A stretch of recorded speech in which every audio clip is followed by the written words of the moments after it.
Saudara-saudara yang terkasih, sakit kusta, penyakit kusta katanya sudah terdeteksi sejak 4.000 tahun yang lalu. Dan sampai hari ini penyakit kusta itu masih menakutkan.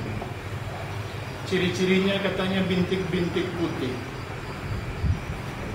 Kalau lihat orang punya bintik-bintik putih, lalu dia mengkasih tangan, mau berjabatan tangan, mungkin saya takut juga.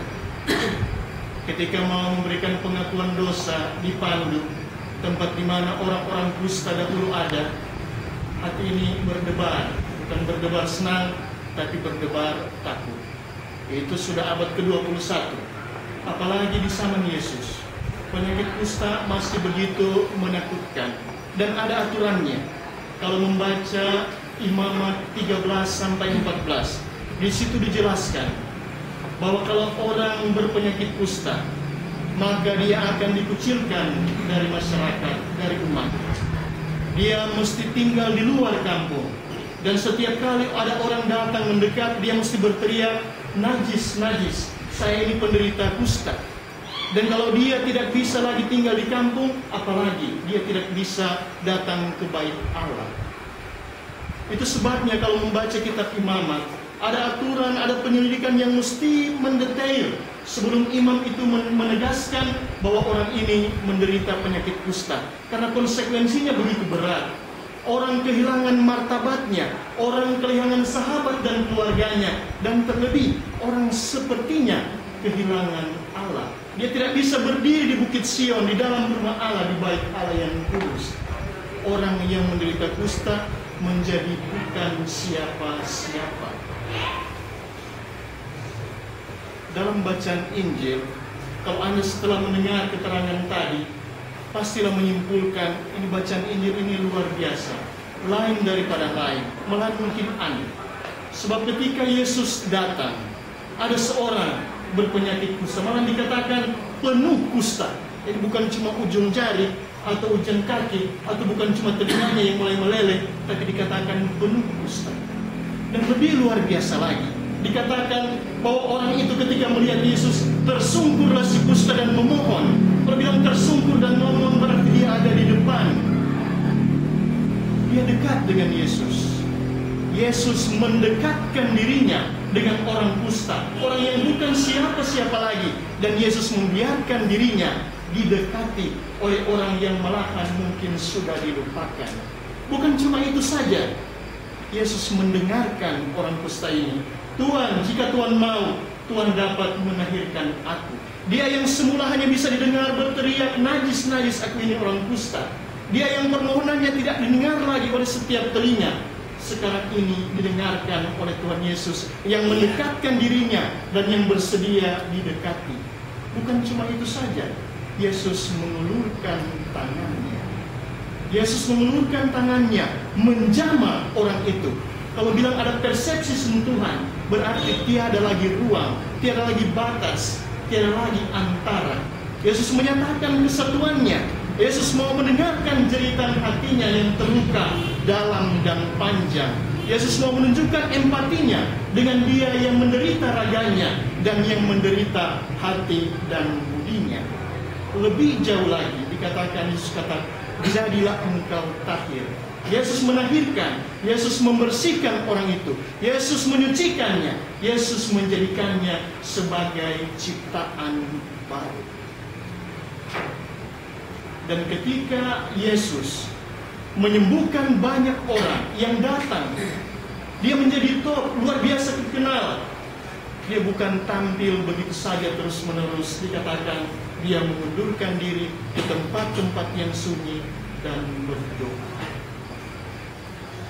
Anda berkumpul di sini selama kurang lebih 1 pekan untuk menggali, untuk menemukan nilai-nilai, pijakan-pijakan, landasan untuk menjadi ancang-ancang bagi Anda untuk membangun mimpi, untuk mengkonstruksi apa yang mau Anda cita-citakan dan wujud nyatakan, untuk menggambarkan mau jadi pastor seperti apa saya ini. Tuhan Yesus memberikan contoh bahwa kalau kita mau menjadi pastor yang baik, kita mesti mendekati, mendekati orang yang selama ini tidak boleh didekati, dan bersedia didekati oleh mereka yang begitu dijauhkan. Kita mesti bersedia untuk mendengar setiap jeritan hati yang selama ini tidak bisa didengarkan, entah karena penindasan atau ketidakadilan. Kita mesti bersedia mengulurkan tangan, membantu orang yang perlu pertolongan, menjamah, memeluk orang-orang yang selama ini barangkali ketakutan karena ketidakadilan, karena terorisme, dan karena permusuhan. Kita diminta untuk membersihkan, menahirkan, menyucikan luka-luka hati karena kedengkian, karena egoisme. Dan sumber dari semuanya itu, Tuhan Yesus tunjukkan, landasan dari semuanya itu, pijakan dari semuanya itu, yaitu keheningan, bukan kesepian, doa, kesatuan dengan Tuhan sendiri. Di abad ke-19, daerah Hawaii itu dilanda dengan penyakit kusta yang luar biasa. Lalu uskup di sana minta supaya dikirim beberapa orang misionaris, diminta kepada kongregasi CCM di Belgia. Kalau mereka mengirim 4 orang, dan salah seorang dikirim ke daerah yang bernama Kolokai. Lalu kemudian dia terlibat di sana. Dia membangun gereja, bekerja keras dengan umat di situ yang semua penderita kusta, membuat pertanian sampai pertanian itu maju, terlibat dengan orang-orang yang selama ini tidak dilebatkan dalam hidup, mendengarkan setiap jeritan pengalaman umat manusia, menolong mereka yang selama ini jauh dari pertolongan, jauh dari keadilan, sampai akhirnya dia sendiri menderita penyakit kusta.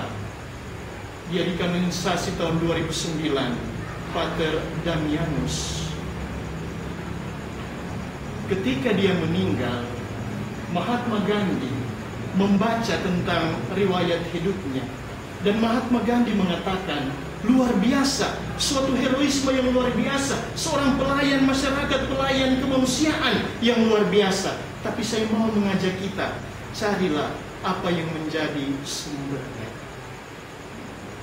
Pater Damian sendiri semasa hidupnya menunjukkan bahwa yang menjadi sumber, yang menjadi pijakan, yang menjadi landasan pacuaninya, yaitu kesenian, doa, devosi, dan ekaristi. Dan itulah yang kita rayakan setiap hari. Maka kalau kita mau menjadi imam yang luar biasa, imam yang kita dambakan dan idealkan, kalau kita mau bekerja keras dengan pacul ini, kita sebenarnya punya sumber pijakan yang kita miliki setiap hari, yaitu ekaristi. Kalau begitu, pacul ini bisa berkarat, bisa patah. Tapi kalau sumber itu tidak pernah kering, saya tidak pernah akan takut pacul ini mau patah atau berkarat. Sumber yang tak pernah layu, itulah yang akan menjadikan kita pelayan-pelayan Tuhan, pastor-pastor bonus, pastor-pastor ideal yang didambakan oleh umat dan dunia.